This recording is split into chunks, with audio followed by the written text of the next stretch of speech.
Good morning. कैसे हो आप सभी? आई होप आप सभी अच्छे होंगे। वेलकम और welcome back to my channel the better me. I know ये वीडियो बहुत लेट, बहुत दिन बाद आ रही है।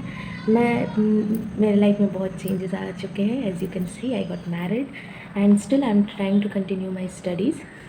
तो अभी इतने दिन बाद मैंने ट्राई किया है कि एक वीडियो बनाऊं जिसमें कि मैं आपसे शेयर करूं कि मैं क्या पढ़ाई कर रही हूँ रेलवे के एग्ज़ाम्स के लिए। सो एएलपी का वैकेंसी इतना बढ़ गया है। It's so good for us, मतलब ये एक ब्लेसिंग की तरह ही है हमारे लिए।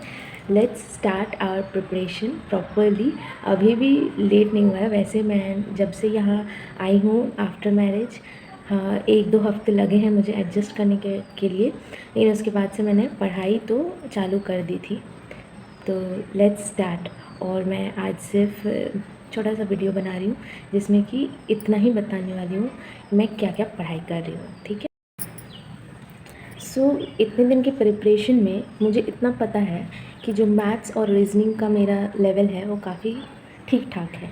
इतना ज़्यादा मेहनत करने की ज़रूरत नहीं है। बट एएलपी में जनरल साइंस एंड टेक्निकल, ये दोनों भी बहुत इंपॉर्टेंट है। भले CBT 1 के लिए टेक्निकल अभी इम्पोर्टेंट नहीं है, तो CBT 2 के लिए इम्पॉर्टेंट है, बट हमें अभी से ही थोड़ा बहुत पढ़ते रहना है। तो अभी मैं दिखा रही हूँ कि मैं जनरल साइंस के लिए कौन सा बुक प्रेफर कर रही हूँ। तो देखिए, ये यूथ कंपटीशन टाइम्स का RRB का जनरल साइंस का बुक है। इसमें ऑलमोस्ट 14,000 क्वेश्चंस हैं। प्रीवियस ईयर क्वेश्चन है, TCS पैटर्न पे भी है। तो इसमें सारे ही हैं, ग्रुप डी NTPC, ये सारे। इस बुक को मैं कर रही हूँ, ठीक है। इसमें है ना, मैंने फ़िज़िक्स वाला पार्ट पूरा कंप्लीट किया, ठीक है। इसमें फ़िज़िक्स, केमिस्ट्री, सबसे पहले आता है फ़िज़िक्स। और हमारे ALP के लिए भी फ़िज़िक्स काफ़ी इम्पॉर्टेंट हो जाता है, इसलिए सबसे पहले मैंने फ़िज़िक्स से स्टार्ट किया। और फ़िज़िक्स का मैंने पूरे टॉपिक्स रिवाइज़ कर लिए हैं। क्वेश्चंस भी मैंने किए, न्यूमेरिकल भी सॉल्व किया है। हाँ, डेफ़िनेटली कुछ चीज़ों की रिवीजन हमेशा ही करती रहनी होगी, कुछ फार्मूलाज जो हम भूल जाते हैं। बट इतना है कि मैंने सारे टॉपिक्स को कॉन्सेप्ट वाइज पढ़ लिया है। ये देखिए, मैंने इस बुक को सॉल्व किया है पूरा, ठीक है। उसके बाद आई केमिस्ट्री की बारी। तो केमिस्ट्री में क्या हुआ ना, इसमें जो फ़िज़िक्स है, फ़िज़िक्स के ऑलमोस्ट 2300 क्वेश्चन थे, मतलब 2299 टू बी प्रिसाइज़। मैं आपको दिखाती हूँ, देखिए ये है लास्ट क्वेश्चन फ़िज़िक्स का, 2299, ठीक है। मैंने इतना कंप्लीट करने के बाद स्टार्ट किया फ़िज़िक्स, ठीक है। ये सब पोर्शन स्टार्ट हुआ मैटर्स वगैरह से, ये सब तो ठीक था। बट उसके बाद आया ये वाला पोर्शन, लॉ ऑफ कंजर्वेशन, ये सब ठीक था। ये वाला क्वेश्चन आया, मॉलिक्यूल एटॉमिक वेट। बस इसके बाद मैं फंसने लगी हूँ। क्यों? क्योंकि मुझे ना ही पीरियोडिक टेबल याद है और ना ही एटॉमिक मास।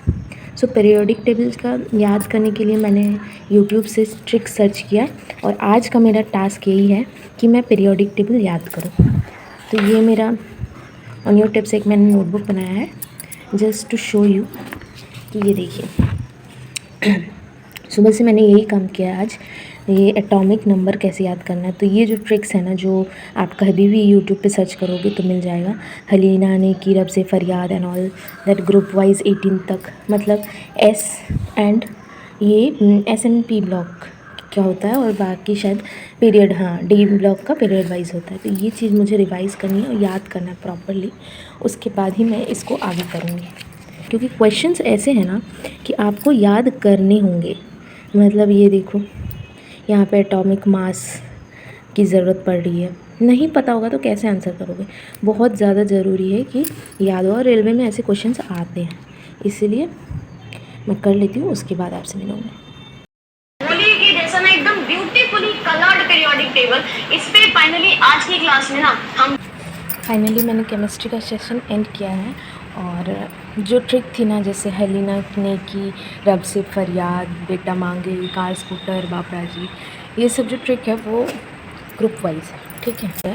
ब्लॉक डी वाले जो एलिमेंट्स है वो पीरियड वाइज है, उनकी ट्रिक्स मैंने काफ़ी सारे यूट्यूब वीडियोज़ देखे उसके ऊपर।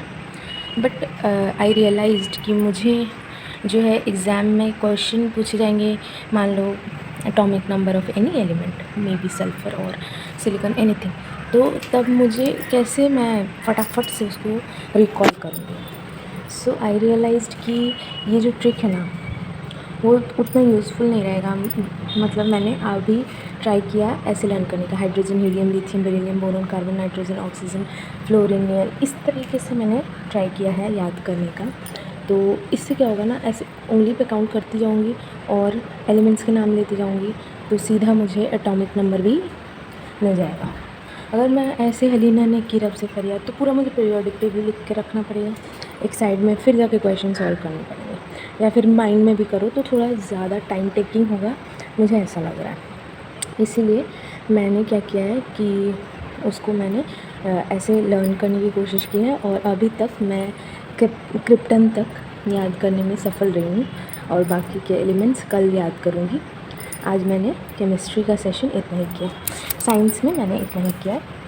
अब मेरा स्टार्ट होगा मैथ्स का सेशन। मैथ्स में मैं catch the math bye Sahil sir जो सीरीज़ उन्होंने प्लेलिस्ट बना रखी है, उसमें से मैं एक एक सेट करती हूँ। तो आज भी उसमें से एक सेट करूँगी और देखूँगी कि कौन से टॉपिक से मुझे क्वेश्चंस नहीं बन रहे या फिर वैसे। उसके बाद मैं उस चैप्टर को रिवाइज करने की कोशिश करूँगी, ठीक है। So let's start maths. Speed का अनुपात 5:4 हो गया है, तो आपके जो टाइम का अनुपात होगा वो 4:5 होगा। यहाँ उसको 3 घंटे लग रहे हैं, तो समान दूरी को तय करने में कितना अधिक समय लग रहा होगा।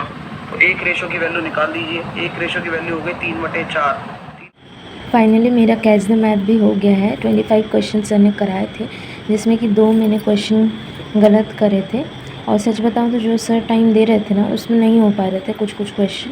सो जो भी है वीक चैप्टर्स, तो यही पता लग रहा है कि वर्क एंड टाइम वाला कुछ गलत हो रहा है। एंड फार्मूलाज, मैं इंसुलेशन का फार्मूला भूल गई हूँ 1-2, ठीक है, तो वो सब रिवाइज़ करना है। फ़िलहाल ये कंप्लीट हो गया मेरा।